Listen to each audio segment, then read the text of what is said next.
बिस्मिल्लाहिर्रहमानिर्रहीम।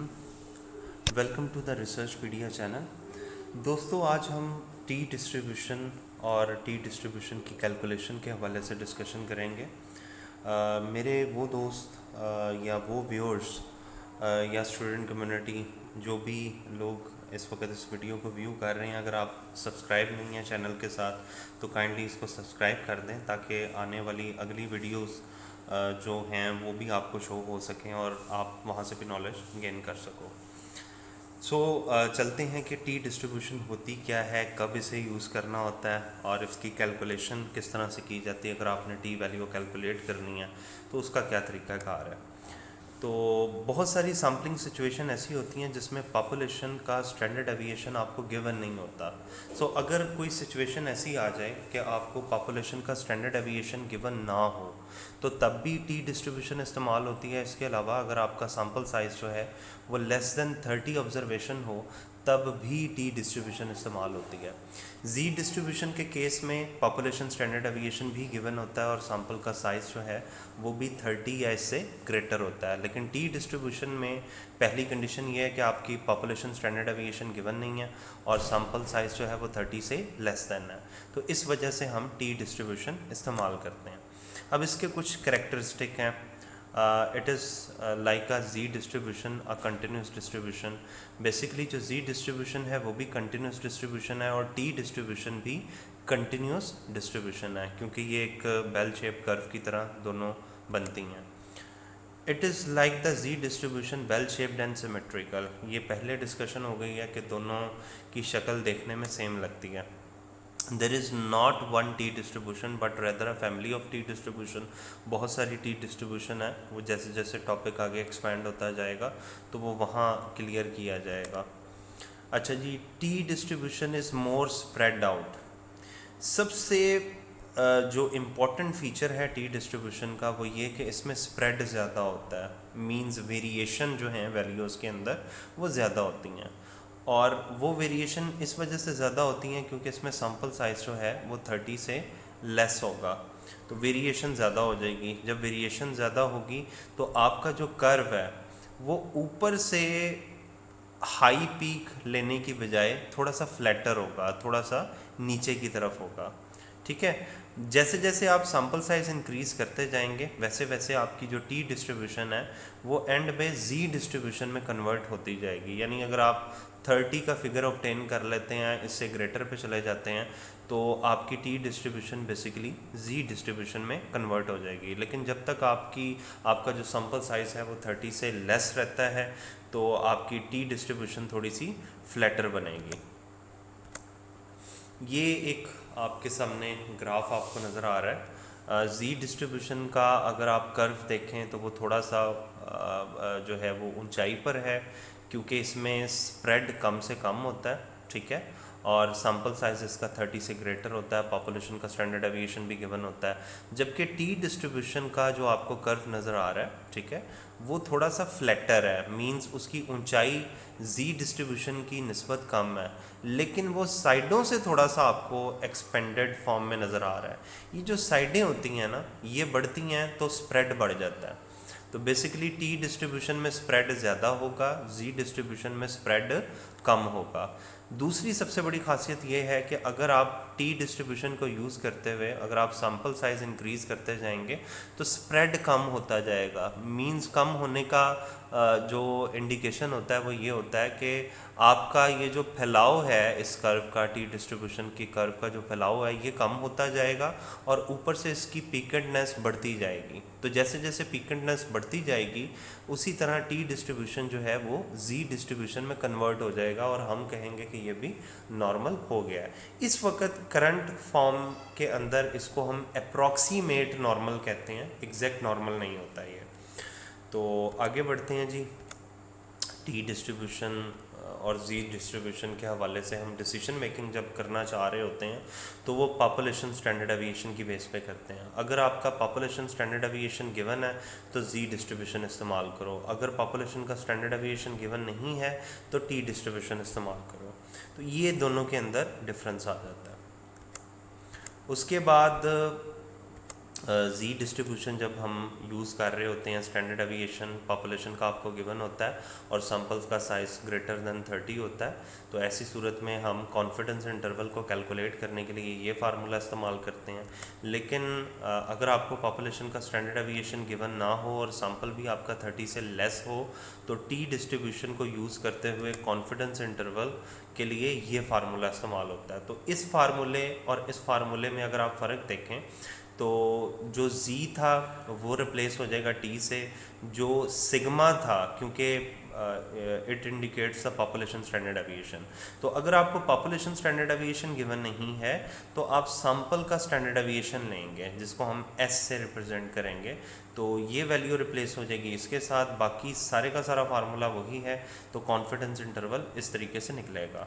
तो अगर आपको सैंपल का स्टैंडर्ड एविएशन कैलकुलेट करना पड़े तो उसके लिए ये फार्मूला है, सिंपली आप x माइनस एक्स बार का स्क्वायर लेंगे, उसको सम करेंगे डिवाइडेड बाय n माइनस 1 और इनका जो है स्क्वायर रूट ले लेंगे, तो वो s निकल आएगा बेसिकली। सो अगर s गिवन है वेल एंड गुड, आप उसको पुट कर दें फार्मूले में और कैलकुलेशन कर लें। लेकिन अगर s गिवन नहीं है लेकिन आपको सैंपल के डाटा पॉइंट्स बताए हुए हैं, तो पहले आप मीन निकालें सैंपल का, उसके बाद सैंपल की हर वैल्यू में से मीन जो है सैंपल का वो माइनस करते जाएं और फिर स्क्वायर ले लें, स्क्वायर लेकर सम लें डिवाइडेड बाय n माइनस 1 और उनका स्क्वायर रूट ले लें, तो वो आपका s कैलकुलेट हो जाएगा। अब आते हैं इस चीज़ की तरफ कि अगर आपने t वैल्यू कंप्यूट करनी है तो वो कैसे करेंगे। तो मेरे देखने वाले सुनने वाले स्टूडेंट्स कम्युनिटी, दोस्त और अहबाब जितने भी लोग इस वीडियो को देख रहे हैं, वो थोड़ा सा ये पॉइंट जहन में रखिएगा कि z वैल्यू और t वैल्यू की कैलकुलेशन में थोड़ा सा फ़र्क है। जब आप z वैल्यू कैलकुलेट करते हो तो आप टोटली डिपेंड कर रहे होते हो कॉन्फिडेंस इंटरवल की वैल्यू पे। जो कॉन्फिडेंस इंटरवल की वैल्यू आ रही होती है उसको डेसिमल में कन्वर्ट करके 2 से डिवाइड करके उसको z के टेबल में जाकर देखा जाता है। लेकिन t वैल्यू के केस में ऐसा नहीं है। यहाँ पर बेसिकली आप कॉन्फिडेंस इंटरवल के अलावा जो आपका सैंपल साइज़ है ना, उस पे आपका मेजर डिपेंडेंस हो जाती है। यानी आप सैंपल साइज़ की बेस पे आपका इवन सेम कॉन्फिडेंस इंटरवल हो लेकिन सैंपल साइज़ चेंज हो जाए तो टी की वैल्यू चेंज हो जाती है। तो इस पूरे प्रोसीजर को मैं एक्सेल की मदद से बेसिकली दिखाना चाह रहा हूँ कि एक्सेल की मदद से अगर हमने टी वैल्यूज़ निकालनी है, ठीक है, हमारे पास ये तीनों कॉन्फिडेंस इंटरवल हैं, ठीक है, ये सैंपल साइज़ दिया हुआ है, ठीक है। अगर सैंपल साइज़ चेंज होगा तो कॉन्फिडेंस लेवल चेंज ना भी हो तो भी टी वैल्यू में क्या फ़र्क पड़ेगा। तो इसके लिए एक कॉन्सेप्ट आपको अंडरस्टैंड करना पड़ेगा which is degree of freedom. Degree of freedom जो होता है it is equal to n small n minus 1। Small n में से जब 1 माइनस करते हैं तो डिग्री ऑफ फ्रीडम आता है। लेकिन डिग्री ऑफ फ्रीडम होता क्या है?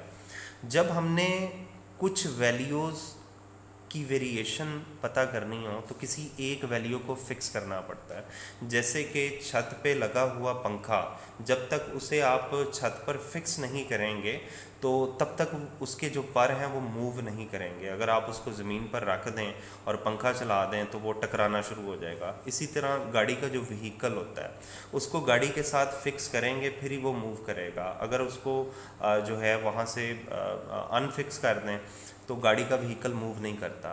तो बेसिकली आप क्या करते हैं, आपके जो एलिमेंट्स हैं, जो आपको सैंपल में एलिमेंट्स दिए होते हैं, जैसे कि इसमें 25 हैं, इनमें से किसी एक को फिक्स करना पड़ेगा, बाकी 24 जो है वो वेरी कर सकते हैं। तो इस कॉन्सेप्ट को हम डिग्री ऑफ फ्रीडम कहते हैं। तो बेसिकली अगर आपका सैंपल साइज़ जो है वो 25 है तो आपका डिग्री ऑफ फ्रीडम जो है वो 24 आएगा, ठीक है। 24 आपका डिग्री ऑफ फ्रीडम आ जाएगा। अगर आपका सैंपल साइज़ 20 है तो आपका डिग्री ऑफ फ्रीडम 19 आ जाएगा 1 माइनस करके। अगर आपका सैंपल साइज़ 10 है तो आपका डिग्री ऑफ फ्रीडम 9 आ जाएगा। तो पहली चीज़ जो है वो सैंपल साइज़ है, दूसरी चीज़ डिग्री ऑफ फ्रीडम है। जब ये दो चीज़ें आपको पता चल जाएं कि डिग्री ऑफ फ्रीडम क्या है, उसके बाद डिग्री ऑफ फ्रीडम और कॉन्फिडेंस इंटरवल, इन दोनों को देखा जाता है टी वैल्यू को कंप्यूट करने के लिए। अब आप टी वैल्यू को कंप्यूट कर सकते हैं based on these two values, यानी आपको डिग्री ऑफ फ्रीडम पता चल जाए, आपको कॉन्फिडेंस इंटरवल पता चल जाए। दूसरा, आप जब टेबल्स के अंदर आते हैं तो टी वैल्यूज़ के लिए टेबल भी अलग से है, इसके लिए स्टूडेंट टी डिस्ट्रीब्यूशन इस्तेमाल होती है। नेट से भी आप इस टेबल को डाउनलोड कर सकते हैं आप चाहें तो। अगर आपके पास अगर टेक्स्ट बुक पड़ी हुई है तो उसमें भी इस टेबल को देख सकते हैं। तो बेसिकली अगर मैं डिग्री ऑफ फ्रीडम की बेस पे और कॉन्फिडेंस इंटरवल की बेस पे टी वैल्यू कंप्यूट करना चाह रहा हूँ, तो 24 डिग्री ऑफ फ्रीडम और 90% कॉन्फिडेंस इंटरवल पे टी वैल्यू क्या होगी।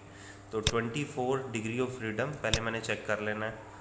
इसके लिए मैंने इस टेबल के सबसे लेफ़्ट पे आ जाना है। तो जो पहला कॉलम है वो डिग्री ऑफ फ्रीडम का है, मुझे यहाँ पे 24 डिग्री ऑफ फ्रीडम जो है वो देखना पड़ेगा वो कौन सा है।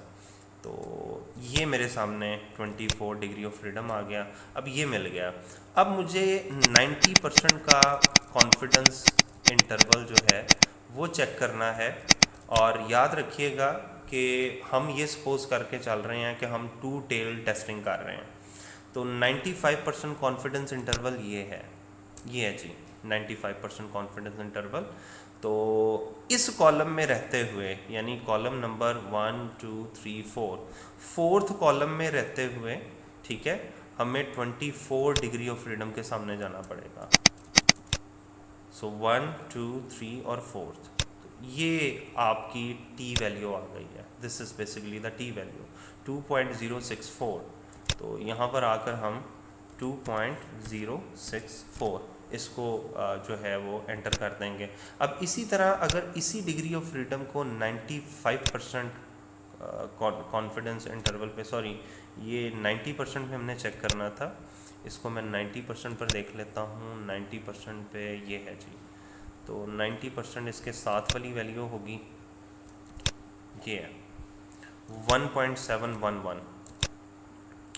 तो यहाँ पर आकर हम इससे हम 95% के सामने लिखते हैं और 1.711, ठीक है जी। इसी तरह 99% का अगर आप चेक करना चाहें तो 99% कॉन्फिडेंस लेवल ये है, ये बन जाता है जी 1 2 3 4 5 6 नंबर कॉलम।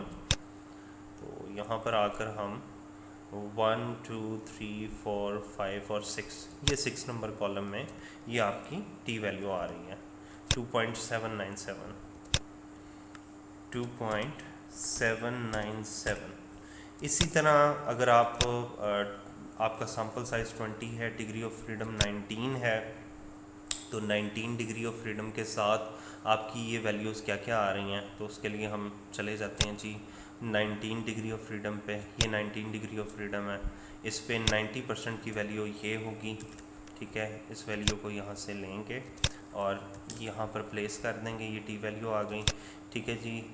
95% पे ये वैल्यू होगी, ठीक है। इसको यहाँ से लिया और इधर प्लेस कर दिया। 99% पे जी हमारी टी वैल्यू होगी 10, यहाँ से लिया और इधर प्लेस कर दिया। इसी तरह अगर आप 10 डिग्री ऑफ फ्रीडम पर 9 डिग्री ऑफ फ्रीडम पर इन तीनों कॉन्फिडेंस लेवल की बेस पे टी वैल्यू निकालना चाहें तो यहाँ पे हम 9 डिग्री ऑफ फ्रीडम को सर्च कर लेते हैं। ये 9 डिग्री ऑफ फ्रीडम आ गया, ठीक है। इस पे 90% पे कॉन्फिडेंस इंटरवल पे आपकी टी की वैल्यू ये आ गई, ठीक है। और इसी तरह आपकी 95% कॉन्फिडेंस इंटरवल पे ये वैल्यू आ गई टी की। और इसी तरह 99% पे अगर हम जाते हैं तो हमारी टी की वैल्यू वुड बी दिस, ये आ गई जी। तो इस तरह से आप टी की वैल्यूज़ कैलकुलेट कर सकते हैं इजीली। मींस यहाँ पर जब आप टी की वैल्यूज़ निकालना चाहें तो it depends upon the sample size and degree of freedom. अच्छा, उसके बाद नेक्स्ट पॉइंट पे हम एक नेक्स्ट वीडियो के अंदर हम एक जो है डिस्कस करेंगे एक एग्जांपल को मैनुअली भी और एक्सेल की मदद से भी। मैं उम्मीद करता हूँ कि आपको टी की वैल्यू होती क्या है, टी डिस्ट्रीब्यूशन क्या होती है, इसका भी कॉन्सेप्ट समझ आ गया होगा, और टी की वैल्यू कैलकुलेट कैसे होती है ये भी चीज़ समझ आ चुकी होगी। मज़ीद वीडियोज़ के लिए चैनल को सब्सक्राइब और बेल के आइकन को क्लिक लाजमी कीजिएगा। शुक्रिया।